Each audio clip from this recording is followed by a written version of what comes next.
একটা নির্বাচনে তো সবকিছু উন্মুক্ত থাকতে হবে। জাতীয় নির্বাচনের বাকি আর মাত্র 5 মাস। এরই মধ্যে উত্তপ্ত হয়ে উঠেছে দেশের রাজনীতির মাঠ।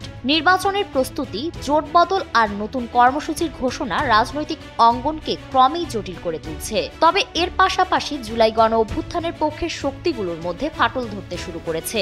এক সময় ঐক্যের বার্তা দেওয়া দলগুলো এখন হাঁটছে ভিন্ন পথে।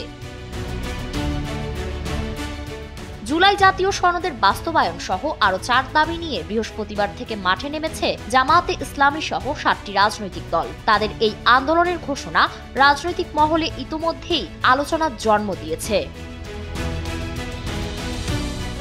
বিশ্লেষকদের মতে বিএনপিকে রাজনৈতিকভাবে চাপে রাখতেই হয়তো এই দলগুলো এমন কর্মসূচি দিয়েছে। তাদের মতে অভ্যুত্থানের পক্ষের শক্তিগুলো যদি আলোচনার মাধ্যমে সমাধানের পথ না খুঁজে তবে এই বিভক্তি আরো তীব্র হতে পারে। এতে সংকট নিয়ন্ত্রণের বাইরে চলে যাওয়ার আশঙ্কা রয়েছে। বিশেষজ্ঞরা বলছেন সব পক্ষকে সংযত ও দায়িত্বশীল আচরণ করতে হবে, অন্যথায় আওয়ামী লীগ এই বিভক্তির সুযোগ নেবে। বিএনপির স্থায়ী কমিটির সদস্য ডক্টর সালাউদ্দিন আহমেদ বলেন, জাতীয় ঐক্যমত কমিশনের সঙ্গে আলোচনা অব্যাহত রয়েছে। আলোচনার আগেই এই বিষয়ে রাজপথে আন্দোলনের আহ্বান অযৌক্তিক। যারা স্থিতিশীলতা নষ্ট করতে চায় তাদের রাজনৈতিক ভবিষ্যৎ নির্ধারণ করবে জনগণ। অন্যদিকে জামাতে ইসলামের সহকারী সেক্রেটারি জেনারেল মাওলানা আব্দুল হালিম জানান, রাজনৈতিক দলগুলো একই দাবিতে কর্মসূচি দিয়েছে। জনমতকে মজবুত করতে দেওয়া এই কর্মসূচি ঐক্যমত কমিশনের সিদ্ধান্ত নেওয়ার ক্ষেত্রেও সহায়ক হবে।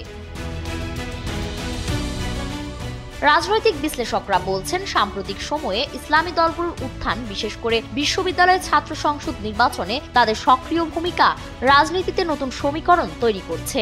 এর মাধ্যমে তারা বড় দলগুলোর প্রতি বার্তা দিতে চাইছে যে তারাও এখন গুরুত্বপূর্ণ রাজনৈতিক শক্তি।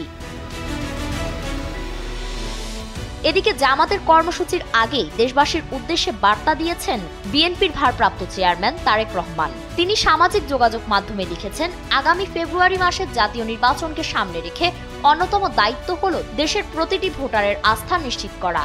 এই লক্ষ্যে বিএনপি তৃণমূল থেকে শুরু করে সমাজের প্রতিটি শ্রেণী ও পেশার মানুষের কাছে ছুটে যাচ্ছে, সাংগঠনিক কাঠামোকে আরো মজবুত করছে। স্বচ্ছতা ও জবাবদিহিতা নিশ্চিত করতে এ প্রচেষ্টা অব্যাহত থাকবে। অন্যদিকে জামাত তাদের কর্মসূচিতে সব রাজনৈতিক শক্তিকে অংশ নেওয়ার আহ্বান জানিয়েছে। ফলে রাজনৈতিক বিশ্লেষকরা বলছেন, এই কর্মসূচি এবং পাল্টা অবস্থান দেশের রাজনৈতিক পরিস্থিতিকে আরো অস্থির করে তুলতে পারে। সব মিলিয়ে নির্বাচনকে সামনে রেখে রাজনৈতিক মাঠ কোন দিকে যাবে তা এখন স্পষ্ট নয়, তবে উত্তেজনা যে বাড়ছে তা স্পষ্ট। ফারিন রহমান প্রীতি, এনটিভি।